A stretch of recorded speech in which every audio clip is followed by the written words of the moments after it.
ሰበር ዜና ወራሪና አሸባሪው የትግራይ ታጣቂ ኃይሎች በራያ ዘው በመሆን ከተማ በአምስት ጥይት ወጣት ጋው በላይ እንደብድበው የገደሉ ሲሆን ለጊዜው ስማቸው ያልደረስንባቸው ሁለት ወጣቶችን ቆስለዋል። የህወሓት ሰራዊት ለራያ ራዩማ ህዝብ ያለው ጥላቻ አጠናክሮ እንደቀጠለ ለቮይስ ኦፍ ራያ ገልጸዋል።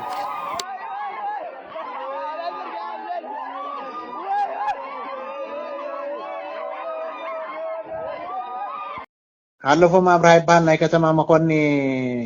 سلام ጸጥታን ሓላፊ ታዩ ለማ አንተ መሆኒ ኣብ ማሕበራዊ ሚድያታት ተሰባት መጉዳት አጋጢሙ ሆስፒታል አትዮም ሆስፒታል ወን መውዓው ዓተሪና ነርና ታይ ተፈጥሮ ከተማ መሆኒ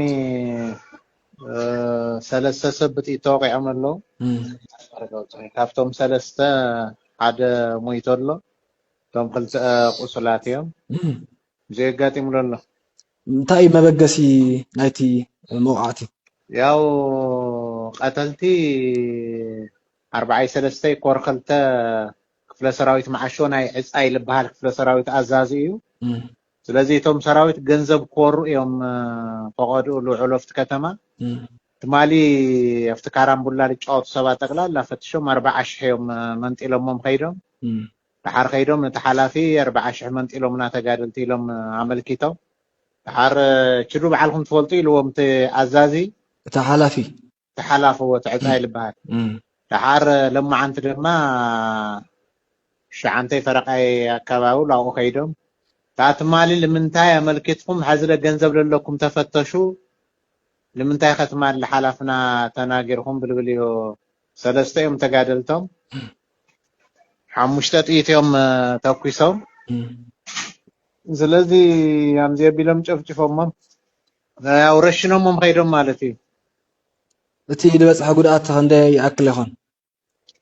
ያው ሃምትልወልኩካ ትልበጽሐ ጉድአት ሓደ ክብድ ልበለ እዩ ሓደ ቀልል ልበለ ይበጽሕዎም ለሎ ስለዚህ ዘሩ ሶም ሆስፒታል አለው ናይዚዮም ጠቅላላ መረዳእታት መበገስ ግን ከምትልወልኩካ ናይቲ ሓደገኛ ጉጅለ لوخ لمفصام نايت ሕብረተሰብ ድምጽ ንምዕፋን ጠቅላላ ምንቅስቃሱ አድሙኡ ሰላማው ሰልፉ መቋሙ እዚኣ ጭራሽ አንደበቱ ከዓጽይዎ እምታ ልጽዕርዋለው ስለዚህ በተደጋጋሚ ላጨፍጨፉ ላቀተሉ መጽዮም እዮም ንዚአውን ላብ ሕግ ልቀርብ ላይ የለይ ላብ ሕግ ልቀርብ ላይ የለይ ስለዚህ ወድ ብርሃነ ለመራح አርሚ ባይቶ ለመራح ኮር ዕጻይ ልባሃል ለመራح ክፍለ ሰራዊት ህዝብና አምዚ ገይሮም የም ለሳቀይ ወለው ስለዚህ ዚአለላ ታኹነታት የህወሓት ታጣቂ ቡድኖች ትላንት ምሽት 3 ክላሽ ያዙ ሁለት ደግሞ ያለያዙ በድምራ 5 ሆነው ኮንትራት ባጃጅ ከሃዳ አልጋ ይዘው በመምጣት ባጃጇን አጋም ቀበሌ በማስቀመጥና እንደለመዱት ከላ በመዘርጋት ከራያ ጨርጨር ቢሶበር ወረዳ ያለ ወረዳ ለገበያ ሲሄዱ የነበረ ቢሶበር ተወላጅ ነጋዴዎች በከፍተኛ ደረጃ በመደብደብ የነበራቸው ገንዘብና ሞባይላቸው ዘርፈዋቸዋል። ከተበደበደውትና ከተዘረፉት መካከል ጥጋው መላኩ 20 ሺህ ብርና ተሽ ሞባይል በሪሁን ጅብራ 13 ሺህ ብር ካሳ ንጉስ 20 ሺህ ብር በርዘርፈው እግሩን በሰደፍ ሰብረውታል። ወላ ከበደ በአፈሙዝ አፉ ላይ መትተው ጥርሱ ያወለቁ ሲሆን መለሰ ደረባው ግን ሸሽቶ አምልጧል። ይህን የግፍና የዘረፋ ተግባር ከፈጸሙ በኋላ ወደ አስቀመጧት ባጃጅ ይሄዱ መንገድ ላይ ያሉ የቢሶበር ህዝብ መረጃ ደርሶት ተገልብጦ ሲመጣባቸው ሸሽተው አምልጠዋል። ባጃጁም ህዝብ ወደ ቢሶበር ወስዷታል። የህወሓት ሰራዊት በራያ ራዩማ ህዝብ ላይ ያላቸው የጥላቻና ግፍ ተግባር አሁንም አጠናክረው ቀጥለዋል። ወራው ዱራና